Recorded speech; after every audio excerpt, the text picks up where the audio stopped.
In Russia, a jump in corruption crimes has been recorded. According to the General Prosecutor's Office of the Russian Federation, a quarter more of them were detected in the first quarter of 2025 than in the same period of 2024.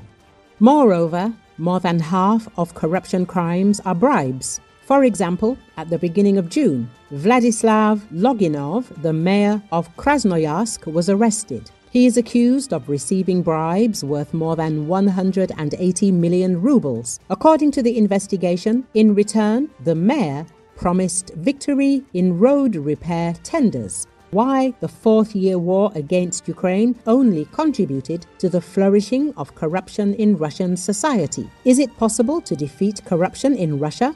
Chairman of the Constitutional Court of Russia, Valery Zorkin, doubts it. Speaking at an international legal forum in St. Petersburg, he said that corruption is ineradicable since it is a widespread phenomenon. The consumer society, which lives by the motto, "Take everything from life," is to blame for this, the judge believes. Alina Vandisheva, General Director of the Center for Anti-Corruption Research and Initiatives, Transparency International Russia, talks about the growing level of corruption in Russia against the backdrop of the war with Ukraine and whether the authorities are really trying to fight bribes or are just imitating this fight. It is quite difficult to assess the real volume of corruption. One of the tools is sociological surveys. Here, the objectivity of the results largely depends on whether all the requirements for the methodology are met. In wartime, as we understand, such surveys are not conducted much, but they still exist. You can, for example, look at the corruption barometer of the Chamber of Commerce and Industry. A price list is common in the media. 100,000 rubles are usually paid not to go on the assault, 150,000 to stay in the rear, 5,000 per day to get a vacation, up to 1 million to get a transfer to a safer place. Tariffs can change, but the rates are approximately like this. It must be understood that this is profitable for a significant number of people. Of course, the war will not stop.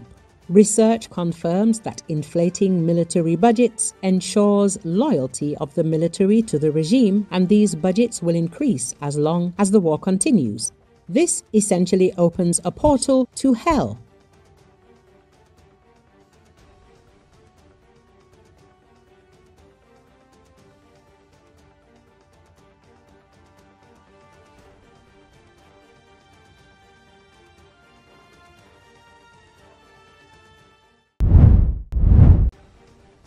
Russian airfields are another target that the defense forces of Ukraine regularly strike, and this concerns not only the destruction of Russian aviation.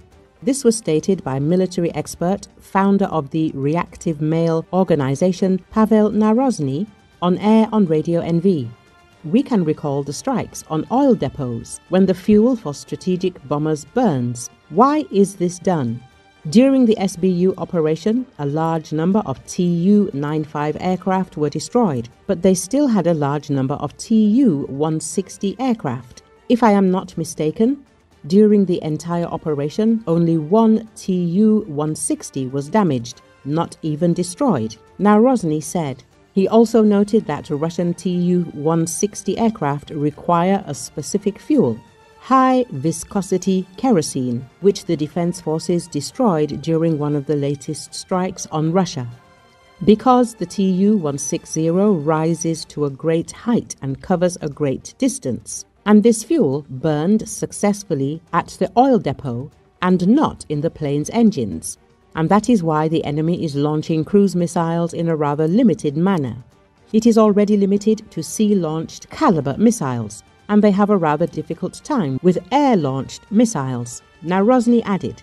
Recall, Russian aerospace forces have redeployed Tu-160 strategic bombers from Engels 2 airbase, located just 500 kilometers behind the Ukrainian front lines, to one of its easternmost facilities, just 500 kilometers from the U.S. state of Alaska.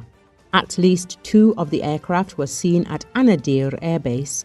located over 6,600 kilometers from Ukraine, with the bombers being equipped with 5,000 kilometers range Kh-101/102 cruise missiles. However, they will still be able to take part in precision strikes on targets on Ukrainian territory as well as across Europe, with the aircraft's own ranges, by many estimates, being the longest of any combat jets in the world.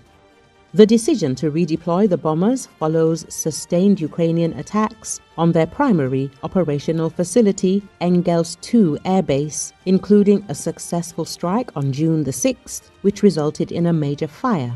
This attack occurred 5 days after coordinated drone operations using fleets of AI-driven aircraft infiltrated deep into Russia, struck bomber bases across the country, causing serious losses among the Tu-95MS and Tu-22M3 bomber fleets. It remains uncertain what portion of the Tu-160 fleet was redeployed to Anadyr Air Base, or the extent to which Ukrainian attacks on facilities further west influenced the decision.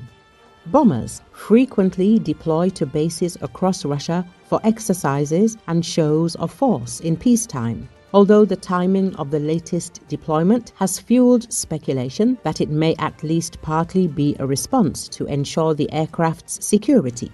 Engels II Air Base has been successfully targeted multiple times by Ukrainian forces, albeit never with a confirmed kill against bombers based there.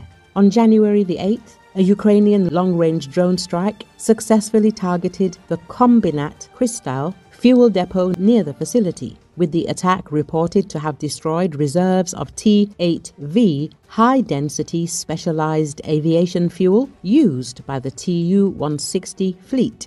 Subsequently, on March the 20th, a drone attack caused a major explosion at the facility. These strikes were far from unprecedented, with 3 attacks on Engels II having been launched in December 2022 alone. The Tu-160 is by far the highest value combat aircraft fielded by the Russian armed forces and has, from 2015, received considerable investment from the Defense Ministry to resume production.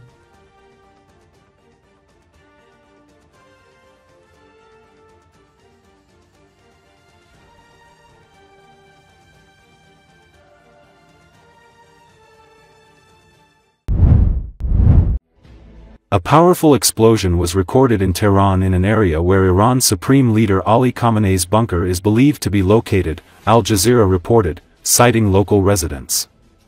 According to local residents, loud explosions were heard in the area. No official statement has been made yet about the details and consequences of the incident. It should be noted that the area in question was targeted previously, on June 18. Iran's Supreme Leader Ali Khamenei was moved to an underground bunker in Lavizan in northeastern Tehran hours after Israel began its attacks on Tehran early Friday, 2 informed sources inside Iran told Iran International. All members of Khamenei's family including his son Mojtaba are with him, the sources said. According to the sources, during the previous operations against Israel, True Promise 1 and True Promise 2, the Supreme Leader's family was also taken to the bunker. At that time, Mojtaba was by his side, but 2 of his sons, Masoud and Mustafa, were not with him. Recently, Israel targeted the city of Mashhad, located 2,300 kilometers from the Jewish state, for the first time. A diplomatic source in the Middle East told Iran International that the Israeli airstrike on Mashhad was a warning to Iran's Supreme Leader that he is not safe anywhere in the country.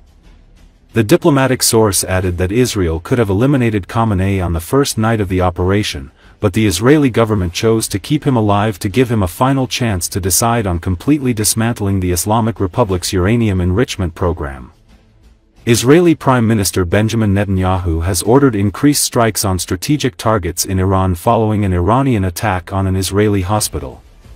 Iran fired about 30 ballistic missiles early Thursday, directly hitting southern Israel's main hospital, Soroka Medical Center, and 2 more strikes in the central cities of Holon and Ramat Gan, wounding dozens.